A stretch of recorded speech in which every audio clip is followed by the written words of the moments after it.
Welcome back. It is 6:45. We're going to check in with Richard Southern at 680. Good morning, Richard. One of the great things you have to look forward to now that you're a parent, slime. You know, this is the hot trend, Mel, among kids. Your son's too young for this yet, but one day soon you could be making slime at home. This is the in thing. Do-it-yourself slime that you make at home. Kids are crazy for this.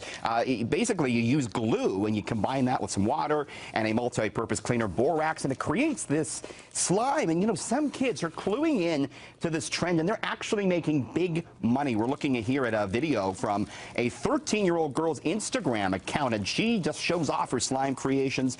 She has 500,000 followers, more than major brands like AT&T and Yahoo. Apparently, people like watching this. They find it relaxing, and she's selling her homemade slime, making thousands of dollars. So that is the hot thing for kids these days. And Elmer's school glue is one of the types of glue used to make it.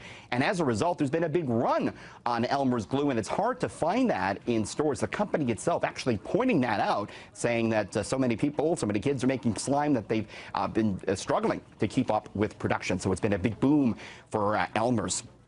Meantime, brands are cluing into the fact that nostalgia now sells, and some companies are bringing back brands from the 90s that went extinct. You may remember some of these. Crystal Pepsi is coming back 20 years after its demise.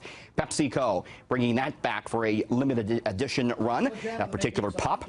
JNCO jeans, remember these? The baggy, flared jeans. They were all the rage among skaters and goths back in the 90s. Their sales peaked to $200 million in 1998, but they disappeared in 2003. Now they're making a comeback. Birkenstock sandals. They were known as the ugly shoe back in the 90s. You'll soon be able to sport those again.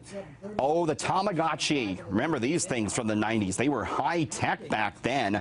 The digital pets that you had to take care of. Bandai, the Japanese company that brought us Power Rangers, bought the Tamagotchi brand, and they have revived those. And Hydrox cookies. They were introduced back in 1908, kind of like an Oreo cookie. Kellogg bought them in 2003 and took them off the market. But as of last September, they are back on sale again. Remember the 90s. All right, on the markets this morning, a rough one. It's the Trump dump stretching into another week. U.S. President Trump unable to get his health care reform bill through U.S. Congress on Friday, and investors say, oh boy, if he wasn't able to get that through, maybe he won't get his tax cut plan through. Maybe the infrastructure spending plan he promised us might not get through. Remember, stocks rallied since the U.S. election. Now there's questions about what Trump's going to be able to do when stocks are falling. Dow futures down 140 points this morning. So we could see a big pullback for Wall Street come the opening bell. European markets are lower. The Frankfurt DAX is down 100%. If we take a look at the price of oil, it is at a 4-month low, still trading below $48. Investors running to the safety of gold, which is up about $8.50. And the loonies up a quarter cent at about 75 cents U.S. And pot stocks in the spotlight on Bay Street, of course, is the big story we're following here on BT this morning. The federal government set to legalize marijuana as of Canada Day 2018, and a lot of the provisions are friendly to these pot companies in that the legal age is 18 at the bottom of the expected range. You are allowed to grow at home, but only 4 plants. So I think these pot companies will look at this as good, and these medical pot stocks are already up 300–400% over the past year or two in anticipation of this legalization.